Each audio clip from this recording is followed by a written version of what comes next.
The refrigerator kicked on at 11 p.m. You heard it from the bedroom, that familiar hum, and you did the math without meaning to. Fridge running all night, AC still on, water heater set to 120, and somewhere in the back of your mind, a number started forming. Not the exact bill amount, just the shape of it. Too high. Again, you didn't get up. You just lay there, running the inventory of everything drawing power in your house, wondering which one was costing you the most, and whether turning it off would even matter. That mental audit at midnight. That's something most people never admit to doing, but most people do it. So here's the question that audit never actually answers. If you built your own generator, what would it realistically power? Not in theory, not in a best-case scenario, but in your actual house, with your actual appliances, running the way you actually use them. What does the output look like at each scale? Most people who start researching off-grid generation get stuck on this question almost immediately. And the reason they stay stuck isn't a lack of curiosity. It's a lack of honest, specific information about output at different build scales. The content available on DIY energy generation tends to fall into two categories. The first is highly theoretical. Papers and technical breakdowns that describe what's possible under controlled conditions without translating that into practical household terms. The second is the opposite extreme. Vague claims about powering an entire home that provide no specifics about what that actually means in wattage, configuration, or cost. Called the output gap, the missing middle ground between here's the physics and here's what it runs in your kitchen. I spend a significant amount of time mapping that middle ground, testing different build scales, documenting actual appliance loads, and cross-referencing results against real household consumption patterns. What I found was that the output question has a clear, specific answer at every scale. And that answer is a lot more practical than most of what's published online suggests. Let me walk you through the three versions of this question that I hear most often, because each one represents a different household situation and each one has a different answer. The first version is the skeptic's question. Someone who's seen the claims, doesn't fully believe them, and wants to know, what's the minimum useful output? What does a small build actually run? Here's a specific situation. A person builds the smallest scale version of the generator, the entry-level configuration, parts running around $73. They connect it. It produces output. And then comes a moment of reckoning. They connect it to their refrigerator, which draws roughly 150 watts when running, and wait, the fridge runs. That's not nothing. A device that reliably powers a refrigerator is a device that keeps your food cold during a power outage, reduces your baseline grid draw by one of the most consistently running appliances in your home, and does it without fuel, without noise, and without an extension cord running across your kitchen floor. But the skeptic's internal monologue goes something like this. Okay, it runs a fridge. That's one appliance. My bill isn't coming from one appliance. I need to know if this scales. And this is where most people make a mistake that costs them months of indecision. They treat the entry-level build as the ceiling rather than the floor. The second version is the practical household question. Someone who's past the skeptic phase, who accepts that the technology works at small scale, but wants to know, can a mid-range build make a meaningful dent in an actual monthly bill? The mid-range configuration, parts running under $150, covers what I call the baseline load of an average home. That includes refrigeration, lighting, smaller electronics, phone and device charging, and in many configurations, a standard television. Combined, these appliances account for a significant portion of average monthly consumption.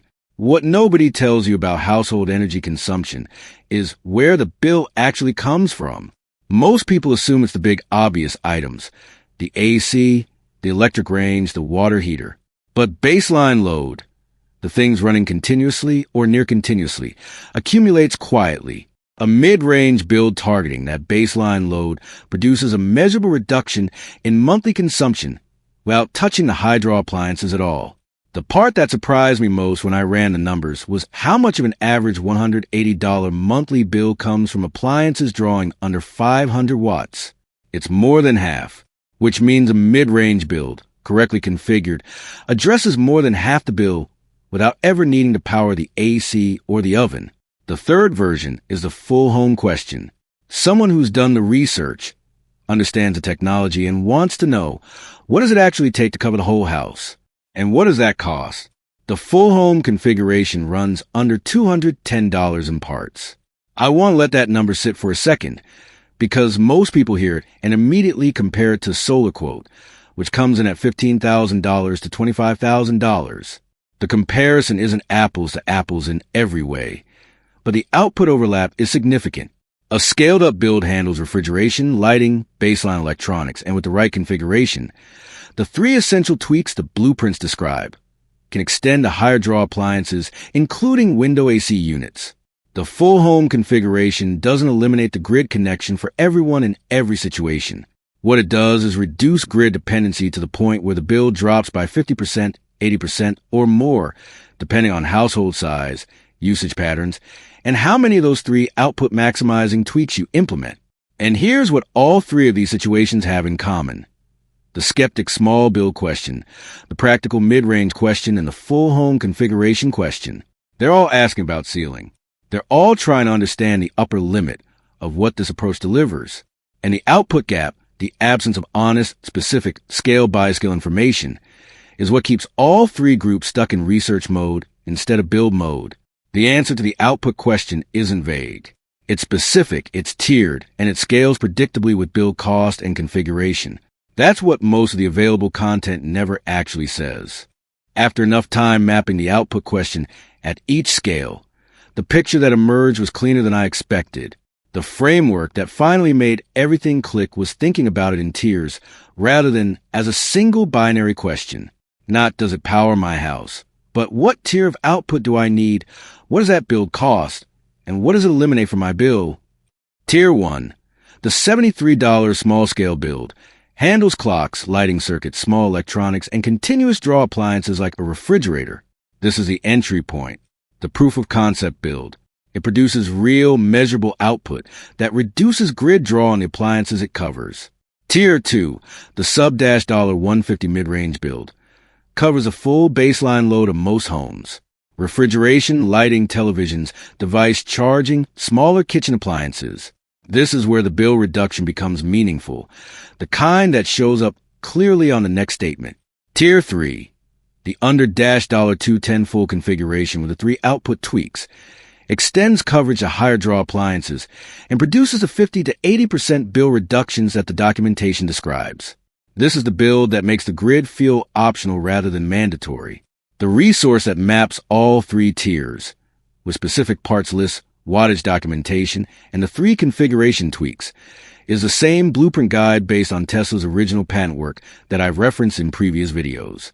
What makes it useful for the output question specifically is that it doesn't just tell you how to build. It tells you what each build scale will and won't power, so you can match the configuration to your actual household load before you spend $1 on parts. Martin, Craig, and Austin started at Tier 2. His household baseline load, fridge, lights, TV, device charging, was covered by the mid-range build.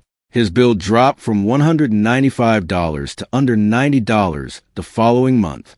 He didn't touch the AC. He didn't build the full configuration. He just covered the baseline, and the baseline was where most of his bill was coming from anyway.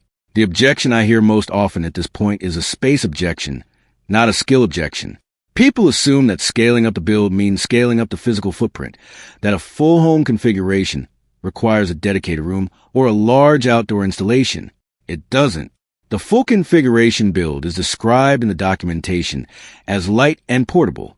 It installs in a basement, a utility closet, or a backyard enclosure. It runs silently. There are no fumes, no emissions, no weather sensitivity. The physical footprint is closer to a large toolbox than to a solar panel array. Andrew Johnson in Colorado, 71 years old, working with his grandchildren, installed it in a corner of his basement. The space requirement was roughly the same as a standard water heater.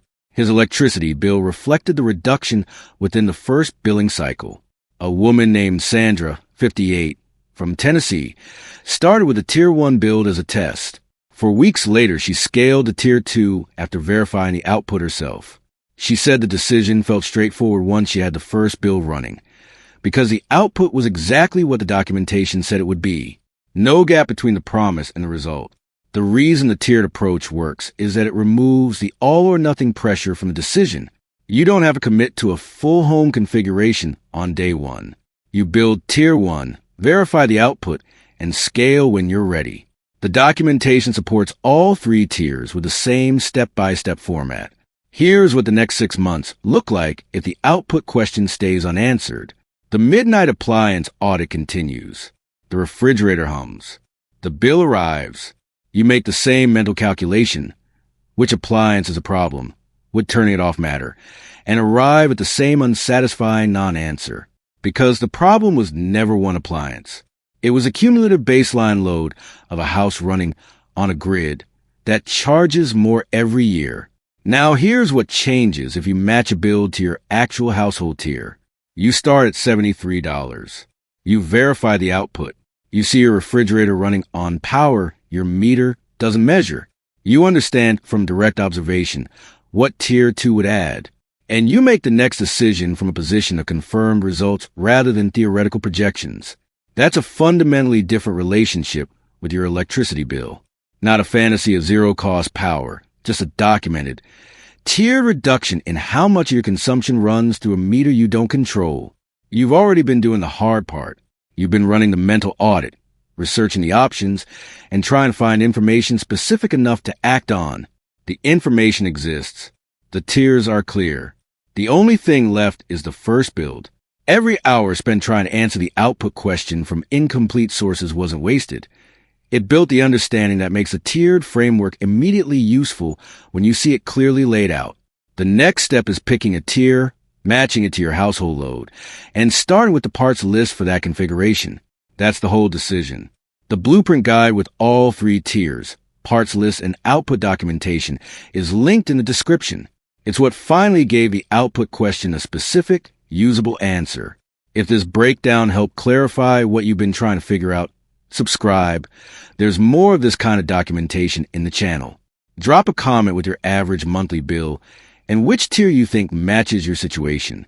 I read everything.